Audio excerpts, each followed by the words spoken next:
اعمال کی اصلاح کرم سے کر دے۔ الحمدللہ رب العالمین والصلاة والسلام علی سید المرسلین، اما بعد فاعوذ باللہ من الشیطان الرجیم، بسم اللہ الرحمن الرحیم۔ الصلاة والسلام علیک یا رسول اللہ وعلی آلک واصحابک یا حبیب اللہ۔ الصلاة والسلام علیک یا نبی اللہ وعلی آلک واصحابک یا نور اللہ۔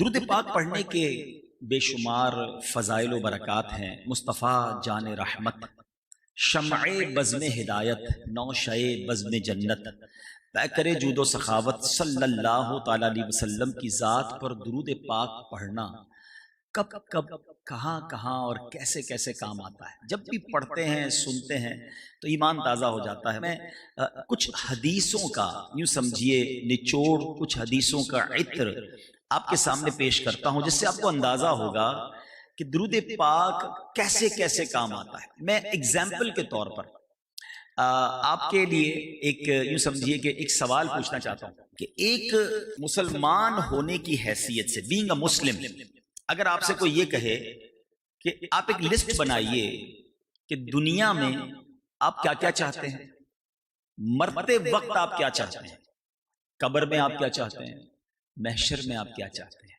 ایک خیال ہے کہ لسٹ بنائے انسان کہ یار اگر میری ساری خواہشیں جو دنیا کی، مرتے وقت کی، آخرت کی ہوں تو وہ کیا ہوں گی، وہ ذہن میں رکھیے گا۔ اور اب میں آپ کو بہت ساری حدیثوں سے ایکسٹریکٹ کر کے ایک خوبصورت سا نچوڑ پیش کرتا ہوں۔ نبی پاک علیہ السلام کے فرمان کے مطابق آپ بیماری سے شفا چاہتے ہیں، آپ درود پاک پڑھیے۔ آپ روزی میں برکت چاہتے ہیں، آپ درود پاک پڑھیے۔ آپ قرضے میں ہیں اور قرضے سے نکلنا چاہتے ہیں، آپ درود پاک پڑھیے۔ آپ ٹینشن فری لائف گزارنا چاہتے ہیں، آپ درود پاک پڑھیے۔ آپ دنیا میں عزت چاہتے ہیں، آپ درود پاک پڑھیے۔ آپ دنیا کی ذلت و رسوائی سے بچنا چاہتے ہیں، آپ درود پاک پڑھیے۔ سنیے، مرتے وقت کلمہ پڑھنا چاہتے ہیں اور جاتے جاتے میرے آقا علیہ الصلوۃ والسلام کا دیدار کرنا چاہتے ہیں تو درود پاک پڑھیے۔ قبر میں منکر نکیرین کے سوالات میں ثابت قدمی چاہتے ہیں، درود پاک پڑھیے۔ محشر کے دن نبی پاک کے ہاتھوں جام کوثر چاہتے ہیں، درود پاک پڑھیے۔ پل صراط سے خیر سے گزرنا چاہتے ہیں، درود پاک پڑھیے۔ اور جنت میں آقا کے ساتھ جانا چاہتے ہیں، درود پاک پڑھیے۔ اور سنیے، مدینے جانا چاہتے ہیں، درود پاک پڑھیے۔ اور نبی پاک علیہ الصلوۃ والسلام کی خواب میں زیارت چاہتے ہیں، تب بھی درود پاک پڑھیے۔ اب مجھے بتائیے نا کہ جتنی میں نے فضیلتیں بیان کی، اس کے علاوہ اور کیا چاہیے؟ ایک مسلمان کو اور کیا چاہیے؟ عزت والی زندگی ہو، روزگار میں برکت ہو، پریشانیاں اور ٹینشنیں نہ آئیں، مصیبتوں سے نجات مل جائے، کلمے والی موت ملے، آقا قیامت کے دن ساتھ جنت میں لے جائیں۔ Whatever I need in this دنیا اینڈ ہیئر آفٹر، یہاں اور وہاں کے لیے جو بھی میری نیڈز ہیں وہ ساری تو درود پاک پوری کر رہا ہے۔ میں نے جتنی فضائل بتائے نا، سب ہی فضیلت کے پیچھے کم و بیش حدیث پاک موجود ہے۔ یعنی نبی پاک نے سارے انعام خود بتائے ہیں فضائل درود میں، تو اتنا کمال کا وظیفہ ہے۔ مگر بدقسمتی یہ ہے کہ ہم میں سے بہت بڑی تعداد درود پاک نہیں پڑھتی ہے، بہت کم پڑھتے ہیں۔ فضول باتیں، گپ شپ، جناب موبائل کے ساتھ گھنٹوں گزر جائیں گے مگر درود پاک کے لیے وقت نہیں نکالتے۔ تو خدارا اگر آپ خوشگوار، پرسکون، مقبول زندگی گزارنا چاہتے ہیں تو اپنی زندگی میں درود پاک کو ایسا شامل کر لیں جیسے بریک فاسٹ، لنچ اور ڈنر نہیں چھوٹتا، ایسے درود نہیں چھوٹنا چاہیے۔ پھر آپ دیکھیں آپ اس کو کیسا فائدہ مند پائیں گے۔ اللہ مجھے بھی اور آپ کو بھی کثرت کے ساتھ درود پاک پڑھنے کی توفیق دے۔ آج میں آپ کو کم و بیش 2500 سال پیچھے لیے چلتا ہوں اور ایک ایسی عشق بھری داستان سنتے ہیں جس کی مثال ساری دنیا میں نہیں ملتی۔ بات ہے almost 2500 years ago۔ ایک بادشاہ تھا جس کا نام طبہ تھا۔ یمن کا جو بھی بادشاہ ہوتا تھا اس کو طبہ کہتے تھے۔ اور جس بادشاہ کی میں بات کر رہا ہوں یہ طبہ اول تھا، پہلا تھا۔ یہ بادشاہ بڑا کمال کا بادشاہ تھا، پوری دنیا کا اس نے سفر کیا، اور جہاں بھی جاتا اس جگہ پر وہاں کے 10 علماء کو اپنے لشکر میں شامل کر لیتا۔ اور چونکہ لشکر بہت بڑا تھا، لوگ کتنے تھے اس کے ساتھ؟ اس کے لشکر میں 1,30,000 گھڑ سوار تھے اور 1,13,000 پیدل چلنے والے تھے۔ آلموسٹ 2.5 لاکھ لوگوں کو لے کے چلتا تھا، اور جب کسی شہر میں جاتا لوگ بڑی عزت سے دیکھتے، تعجب سے دیکھتے، اور وہ کیا کرتا؟ ہر شہر سے 10 علماء کلیکٹ کرتا ہوا آگے چلتا رہتا۔ اینڈ آف دا ڈے اس کے پاس 4,000 علماء جمع ہو گئے، اس مذہب کے، اس وقت کے اہل کتاب کے، اپنی کتاب کا علم رکھنے والے۔ یہ گھومتے گھومتے گھومتے مکہ پاک پہنچے۔ جب مکہ شریف پہنچے تو مکے والوں نے اس کی کوئی آؤ بھگت نہ کی، کوئی اس کی جو ہے وہ خدمت نہ کی، تو اسے بڑا غصہ آیا کہ یہ کیسے لوگ ہیں، یہ مکے والے کیوں ایسے ہیں کہ ہمارے لشکر کا نہ استقبال کیا، نہ ہمیں کوئی اکرام دیا، نہ کوئی دعوت کی۔ تو اس کے ساتھیوں نے بتایا کہ مکے میں ایک گھر ہے جس گھر کا یہ لوگ طواف کرتے ہیں، اور اس گھر کی وجہ سے یہ اور کسی کو اتنی گھاس نہیں ڈالتے۔ اب اس شخص نے سوچا، بادشاہ نے، کہ میں اس گھر کو ہی گرا دیتا ہوں، مکے والوں کو قتل و غارت گری کرتا ہوں، ان کو تباہ کرتا ہوں اور اس گھر کو ہی گرا دیتا ہوں۔ جیسے ہی اس نے یہ سوچا، ہمیری بادشاہ بیمار ہو گیا، اتنا شدید بیمار ہو گیا کہ اس کا علاج ہی نہ ہو۔ بڑے بڑے حکیم آئے، بڑے بڑے لوگ آئے، تو بادشاہ کو کہا کہ معاملہ کچھ اور لگتا ہے، یہ تمہاری بیماری نہیں، کچھ اور ہو گیا ہے تمہیں۔ تو اب جو اس زمانے کے سمجھدار لوگ تھے انہوں نے کہا بات یہ ہے کہ یہ کعبہ جو ہے نا یہ اللہ کا گھر ہے، جس نے بھی اس کو گرانے کے بارے میں سوچا نا اس کو پرابلم ہی آئی ہے، تم ایسا کرو یہ خیال اپنے دل سے نکال دو۔ ہمیری بادشاہ نے توبہ کی کہ میں اس کعبے کو نہیں گراؤں گا۔ اب جیسے ہی اس نے یہ نیت کی تو اس کی طبیعت ٹھیک ہونے لگ گئی۔ بہرحال اب یہ قافلہ موو ہوا اور اس بستی میں پہنچا جس کا اس زمانے میں نام مدینہ نہیں تھا، مگر بعد میں وہ عاشقوں کی بستی مدینہ بن گئی۔ ہمیری بادشاہ اپنے اس عظیم الشان قافلے کے ساتھ جب مدینے پہنچا، اس بستی میں پہنچا، کھجوروں والی بستی میں، چونکہ اس کے ساتھ 4,000 علماء تھے، ان علماء نے اپنی کتابوں میں پڑھ کر بتایا کہ ہمیں آسمانی کتابیں بتاتی ہیں کہ یہی وہ جگہ ہے جہاں نبی آخر الزماں ہجرت کر کے آئیں گے، اس کو اپنا مسکن بنائیں گے، یہ ان کی بعثت کے بعد ہجرت کی جگہ ہے۔ 400 علماء نے آؤٹ آف 10 4,000 علماء میں، اس میں 400 علماء نے کہا ہم تو یہی رہیں گے، آپ نے جانا ہے تو جائیں۔ بادشاہ تھا بڑا کمال کا، اچھا نبی آخر الزماں یہاں آئیں گے، کہتا چلو میں اور ہم سب 1 سال انتظار کرتے ہیں ان کا۔ 1 سال سب کے سب مدینے میں رہے۔ مدینہ ابھی مدینہ بنا نہیں، نبی پاک دنیا میں تشریف لائے نہیں، یہ پیارے آقا علیہ الصلوۃ والسلام کی ولادت سے 1000 سال پرانا واقعہ ہے۔ اب کیا ہوا؟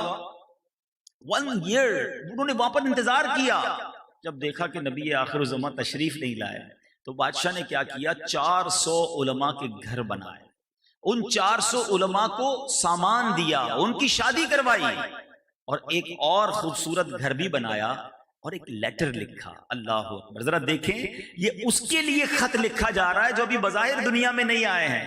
نبی پاک کے لیے اس بادشاہ نے خط کیا لکھا، جس کا مضمون یہ ہے، طبہ اول کی طرف سے نبی آخر الزماں کی خدمت میں یہ خط ہے، حضور اگر میں آپ کا زمانہ پاؤں گا، آپ کا خادم بنوں گا، آپ پر میں ابھی سے ایمان لاتا ہوں، کاش میں آپ کا زمانہ پاؤں، آپ کا خدمتگار بنوں، حضور اگر میں آپ کا زمانہ نہ پاؤں تو بروز قیامت مجھے بھول نہ جائیے گا۔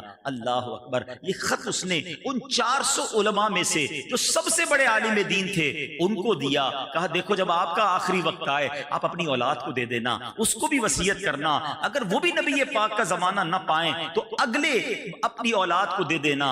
میرے بیچ اسلامی بھائیوں، یہ 400 علماء وہاں بس گئے۔ آپ جانتے ہیں یہ انصار صحابہ جو تھے نا مدینہ پاک میں، جن لوگوں نے نبی پاک کو ویلکم کیا تھا مکے سے تکلیف کے بعد، جب صحابہ کرام اور میرے آقا نے ہجرت کی تھی، جن لوگوں نے میرے آقا کے لیے اپنے گھر کے دروازے کھول دیے، علماء بتاتے ہیں یہ انہی 400 علماء کی اولاد ہے، یہ انصار صحابہ وہ بنے۔ سبحان اللہ، یہ خط ایک کے بعد ایک کے پاس ڈائیورٹ ہوتا گیا۔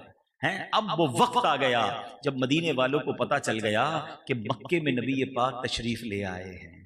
اب انہوں نے مشورہ کیا ان انصاریوں نے کہ ایسا کرتے ہیں، یہ خط جو ہمیں طبہ اول بادشاہ نے تقریباً 1000 سال پہلے دیا تھا، اب کسی وفد کو بھیجتے ہیں جو جائے اور نبی پاک علیہ الصلوۃ والسلام کو یہ ان کا خط دے کر آ جائے۔ اب یہ خط لے کر ابو لیلہ، اس زمانے میں جو شخص تھا، اس کو بھیجا گیا۔ سبحان اللہ، ذرا الفاظ سنیے گا۔ ابو لیلہ جو ہے وہ نبی پاک علیہ الصلوۃ والسلام کی بارگاہ میں پہنچتا ہے۔ نبی پاک بنو سلیم کے قبیلے میں تشریف فرما تھے۔ جیسے ابو لیلہ نبی پاک کے قریب پہنچا، میرے آقا فرماتے انت ابو لیلہ، تم ابو لیلہ۔ وہ حیران ہو گیا کہ میں نے تو ابھی تعارف ہی نہیں کرایا، یہ کیسے ہیں؟ کتنی کمال کی شخصیت ہے کہ میرے تعارف کرانے سے پہلے نبی پاک نے فرمایا کہ تم ابو لیلہ ہو۔ وہ کہتا ہے جی حضور میں ہی ابو لیلہ ہوں۔ تو نبی پاک فرماتے ہیں وَمَعَكَ کتاب طُبَّعِ الْأَوَّلِ، تمہارے پاس طبع اول کا ایک مکتوب موجود ہے جو میرے لیے تمہارے پاس ہے۔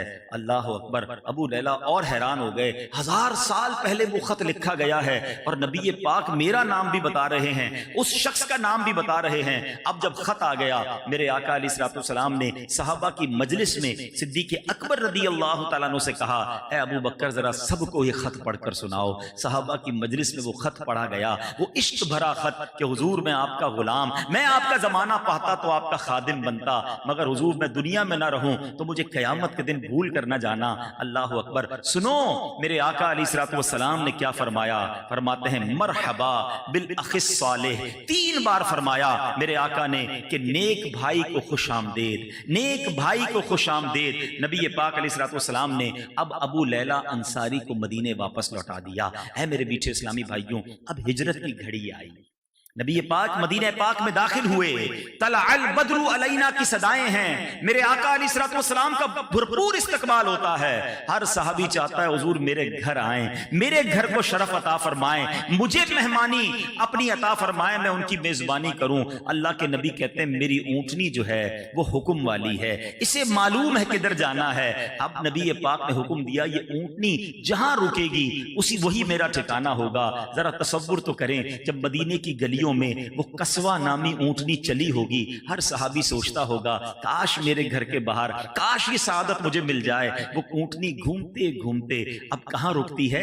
سبحان اللہ، حضرت ابو ایوب انصاری رضی اللہ تعالیٰ عنہ کے مکان پر رکتی ہے۔ اے میرے میٹھے اسلامی بھائیوں، یہ تو آپ نے سنا تھا کہ سیدنا ابو ایوب انصاری میزبان رسول بنے، مگر آؤ میں آپ کو ایک اور حقیقت بتاتا ہوں۔ یہ وہی صحابی ہیں جو اسی عالم دین کی اولاد سے تھے جن کو نبی پاک کا گھر تحفے میں دیا گیا تھا کہ یہ والا جو مکان ہے نا، طبہ اول نے کہا تھا یہ میرے آقا کے لیے ہے، یہ انہیں پیش کرنا۔ سبحان اللہ۔ تو پتہ یہ چلا کہ نبی پاک سیدنا ابو ایوب انصاری کے مکان میں نہیں، اپنے ہی مکان میں جلوہ فرما تھے۔ یہ مکان خود نبی پاک کو گفٹ ہوا تھا۔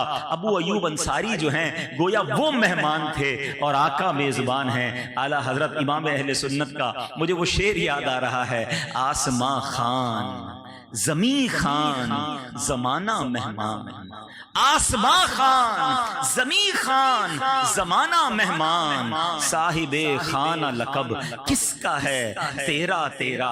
دنیا میں آج تک کوئی ایسی پرسنالٹی نہیں آئی کہ جس کے پیدا ہونے سے پہلے 1000 سال پہلے سے اس سے محبت کرنے والے، اس کا نام لینے والے، اسے گفٹ دینے والے، اس کا غلام بننے کی تمنا رکھنے والے لوگ ہوئے ہوں۔ ارے نبی پاک سے محبت تو خیر جبریل کو بھی ہے، حضرت آدم سے محبت کا ذکر چل رہا ہے، مگر پیارے آقا علیہ الصلوۃ والسلام کے مدینے کو ابھی نبی پاک نہیں آئے، اپنا مسکن بنا لینا، اس مدینے کو چھوڑ کر نہ جانا۔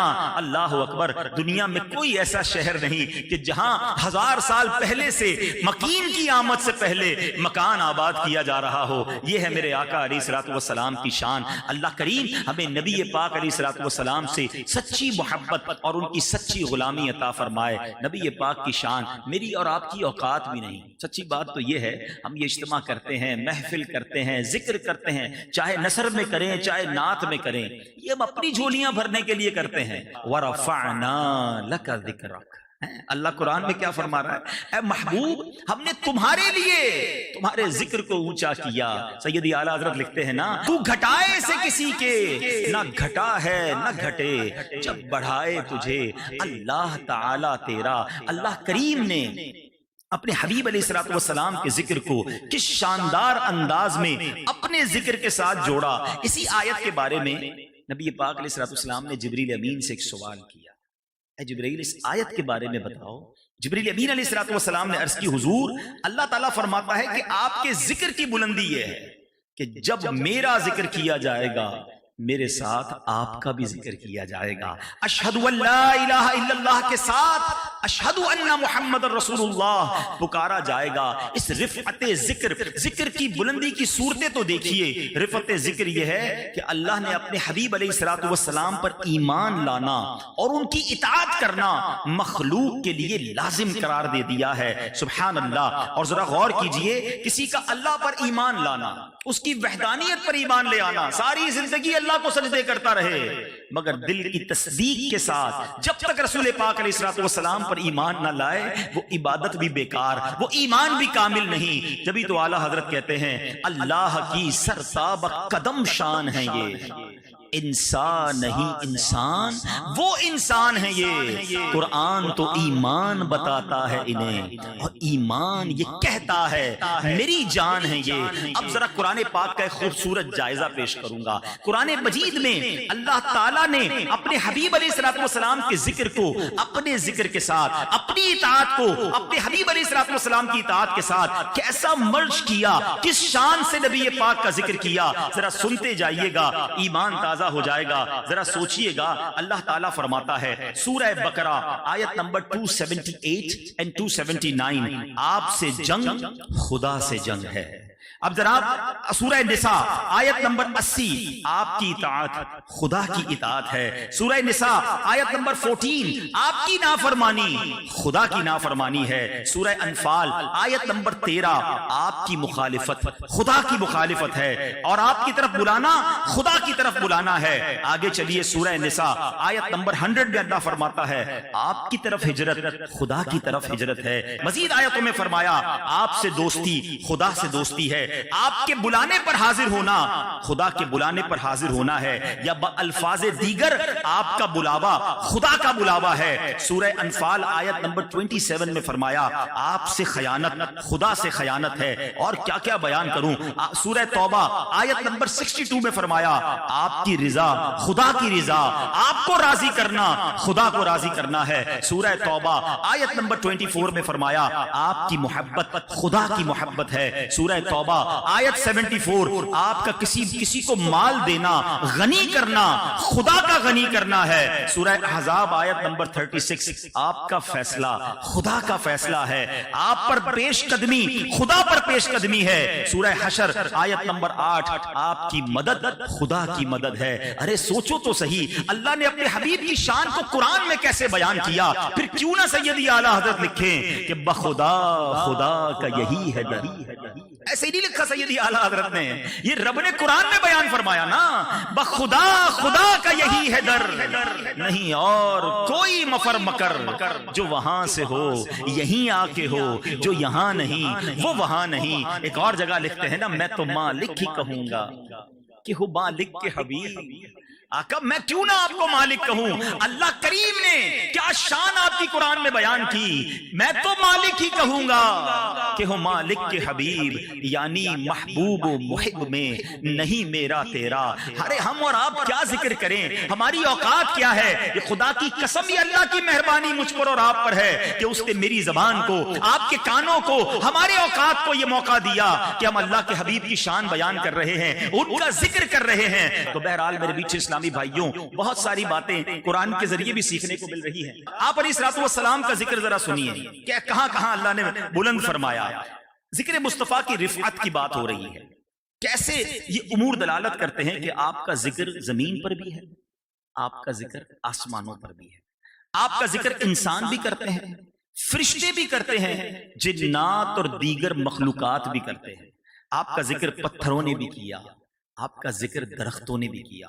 آپ علیہ الصلوۃ والسلام کا ذکر کرنے والے دنیا کے ہر کونے میں موجود ہیں. سبحان اللہ. یہ جو ٹائمنگ ڈفرنس ہے نا, دنیا میں اس وقت کہیں صبح ہے, کہیں دوپہر ہے, کہیں شام ہے, اللہ کی حکمت اللہ جانتا ہے. لیکن اگر اس کو عشق کی ٹائمنگز کے حساب سے دیکھو نا, دنیا میں سب سے پہلی فجر کی اذان فجی آئلینڈ میں اور اس کے آگے جزیروں پر ہوتی ہے. اللہ کی رحمت سے مجھے دعوت اسلامی کے مدنی قافلوں میں وہاں جانے کا موقع ملا تو وہاں دنیا میں سب سے پہلی اذان ہوتی ہے. فجر کی اذان ہوئی جہاں اللہ کا نام لیا مؤذن نے, اللہ اکبر اللہ اکبر, اشہد ان لا الہ الا اللہ, اشہد ان لا الہ الا اللہ. اب مؤذن کہتا ہے اشہد ان محمد رسول اللہ صلی اللہ تعالی علیہ وسلم. اللہ کا ذکر بلند ہوا, ساتھ اس کے حبیب کا ذکر بلند ہوا. ابھی کچھ منٹ گزرے تو جناب اب آسٹریلیا میں اذان شروع ہو گئی. اب جناب آگے چلتے جائیں تو فار ایسٹ کے مختلف ملکوں میں نماز کا وقت شروع ہوا. یہ ٹائمنگ ایک ایک دو دو تین تین منٹ کا آپ نے دیکھا ہوگا. کراچی سے حیدرآباد کا فرق, حیدرآباد سے میرپور خاص, پھر سکھر, آگے جائیں پنجاب, پھر خیبر پختونخوا. ہر لمحے, ہر سیکنڈ, ہر منٹ دنیا میں کہیں نہ کہیں اذان ہو رہی ہے. وہ فجر کی اذان چلتے چلتے ابھی پاکستان نہیں پہنچی, وہاں ظہر کی اذان کا وقت ہو گیا. وہ ظہر کی اذان آگے بڑھی تو عصر کا وقت ہو گیا. دنیا کے کونے کونے میں اللہ نے اپنے حبیب کے ذکر کو بلند کرنے کا وہ انتظام کیا. کون سا لمحہ ہے جب نبی پاک کا ذکر اس دنیا میں بلند نہیں ہو رہا؟ وَرَفَعْنَا لَكَ ذِكْرَكَ, کیسا رب نے ذکر بلند کیا. ارے یہ تو صرف اذان کی بات ہے, مجھے بتاؤ قرآن کہاں نہیں پڑھا جاتا؟ ہر وقت دنیا میں لاکھوں لوگ قرآن پڑھ رہے ہوتے ہیں.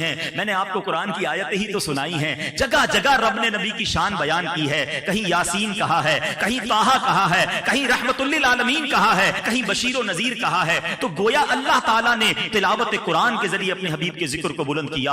اور آگے چلیں درود پاک, سبحان اللہ, لاکھوں زبانیں ہر وقت تر ہیں. اللہ اکبر, ہر طرف نبی پاک کا ذکر خیر رب نے کیسا بلند کیا. صبح قیامت تک کا یہ انتظام ہے. اور یہ تو انسان کر رہے ہیں. فرشتے ان اللہ وملائکتہ یصلون علی النبی, یہ لفظ یصلون کیا بتا رہا ہے؟ اللہ اور اس کے فرشتے اس غیب بتانے والے نبی پر درود بھیجتے ہیں. علماء بیٹھے ہیں, یصلون کا جو لفظ ہے, جو عربک گرامر جانتے ہیں وہ جانتے ہیں کہ یہ لفظ کنٹینیو ورب پر, مسلسل کسی کام پر دلالت کرتا ہے. حضرت آدم کو فرشتوں نے یقیناً سجدہ کیا تھا, مگر ونس ان لائف ٹائم, ایک بار سجدہ ہوا. آؤ میں بتاتا ہوں آدم کے آقا کی شان کیا ہے کہ مسلسل اللہ کے فرشتے اور خود رب عز و جل اپنے حبیب پر درود بھیج رہا ہے. اللہ درود بھیجتا کیسے ہے؟ اپنی رحمت نازل کرتا ہے. فرشتے درود بھیج رہے ہیں, دعائیں کر رہے ہیں, اے اللہ ہمارے آقا و مولا پر رحمت نازل فرما. تو یہ شان میرے رب نے اپنے حبیب کی بلند کی.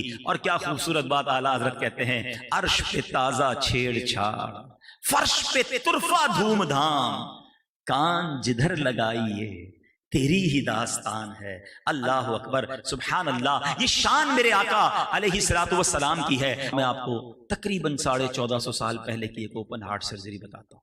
اور ایک نہیں ہوئی, دو نہیں ہوئی, 4 بار ہوئی. اور یہ معجزہ ہے میرے آقا علیہ الصلوۃ والسلام کا, جس کو شق صدر کہا جاتا ہے. نبی پاک علیہ الصلوۃ والسلام کے سینہ اقدس کو کھولا گیا, چیرا گیا, اور دل انور کو باہر نکالا گیا. مزید نور کی بارش کی گئی, اور واپس جب سینہ اقدس کو سیا گیا نہ کوئی تکلیف تھی. اعلیٰ حضرت کہتے ہیں تو جو چاہے تو ابھی میل میرے دل کے دھلیں.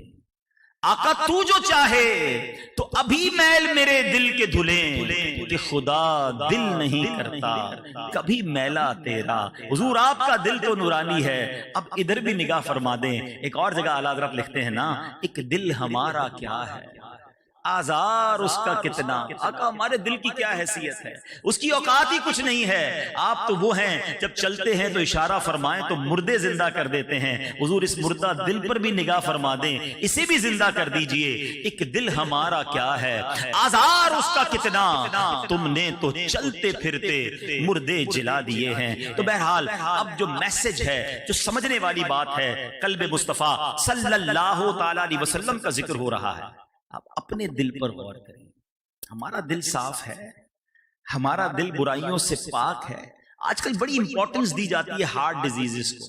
لوگ ڈسکس کرتے ہیں, جم جاتے ہیں, ورزش کرتے ہیں, یار کولیسٹرول نہیں بڑھنا چاہیے, بلڈ پریشر پراپر رہنا چاہیے, شوگر کا معاملہ سیدھا رکھنا ورنہ ہارٹ پرابلم ہو جائے گی. یہ ہارٹ پرابلم کیا کر لے گی؟ اینڈ آف دا ڈے کسی کو ہارٹ اٹیک ہو جائے, اللہ نہ کرے ہارٹ فیل ہو جائے, تو انسان مر جاتا ہے. ٹھیک ہے, علاج کرنا چاہیے, اپنے دل کا خیال رکھنا چاہیے. لیکن یہ جو بیماری میں بتانے جا رہا ہوں نا, دل کی کچھ بیماریاں اکثر لوگوں میں پائی جاتی ہیں, نہ جس کے بارے میں کسی کو معلوم ہے, نہ تو کوئی ڈائگنوز کرنے کے لیے تیار ہے, نہ کوئی علاج ڈھونڈتا ہے. حالانکہ یہ وہ بیماریاں ہیں کہ دل میں آ جائیں تو انسان جو ہے وہ ایمان سے ہاتھ دھو بیٹھتا ہے۔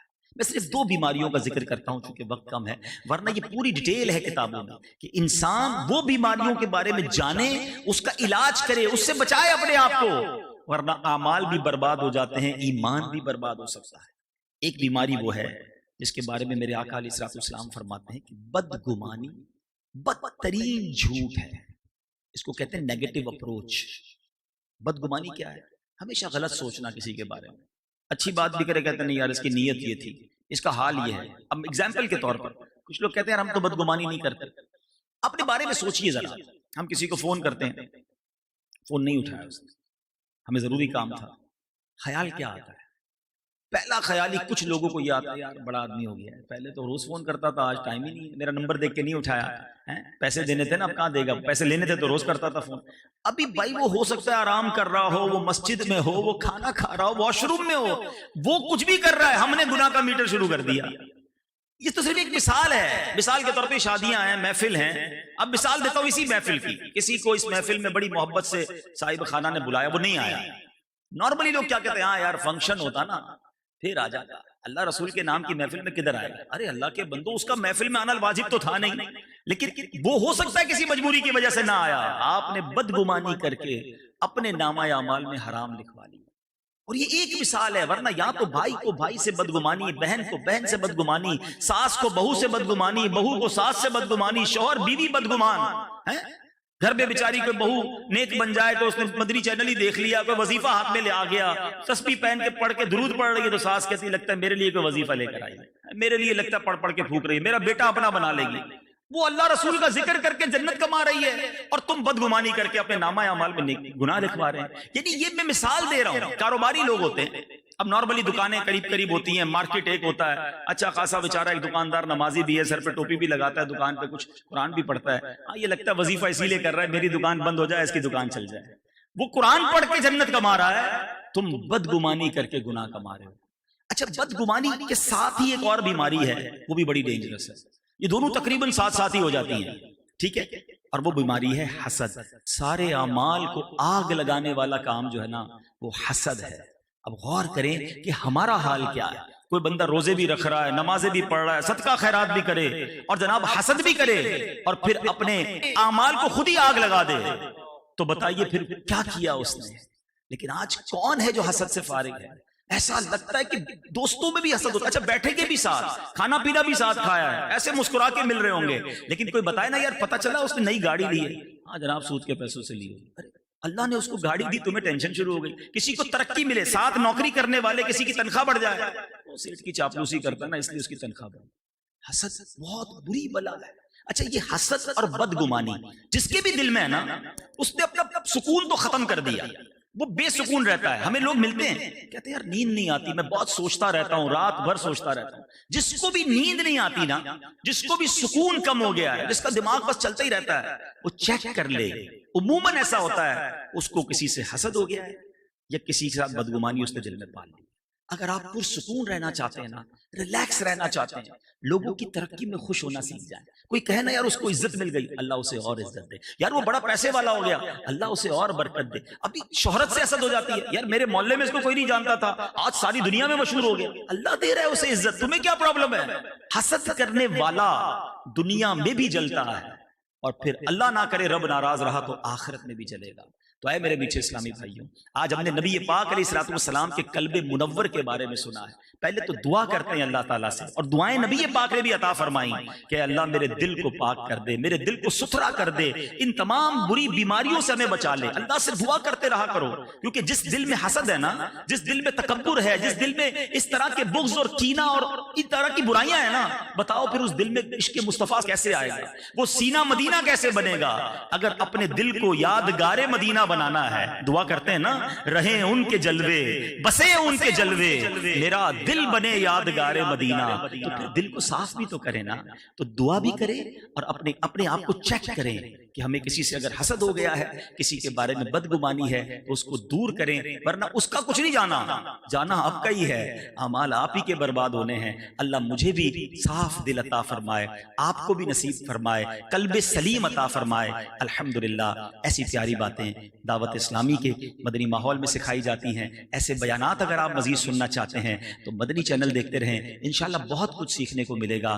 اللہ پاک عمل کرنے کی توفیق عطا فرمائے۔ صلو علی الحبیب صلی اللہ تعالی علی محمد صلی اللہ علیہ وسلم۔ میرے اعمال کی اصلاح کرم سے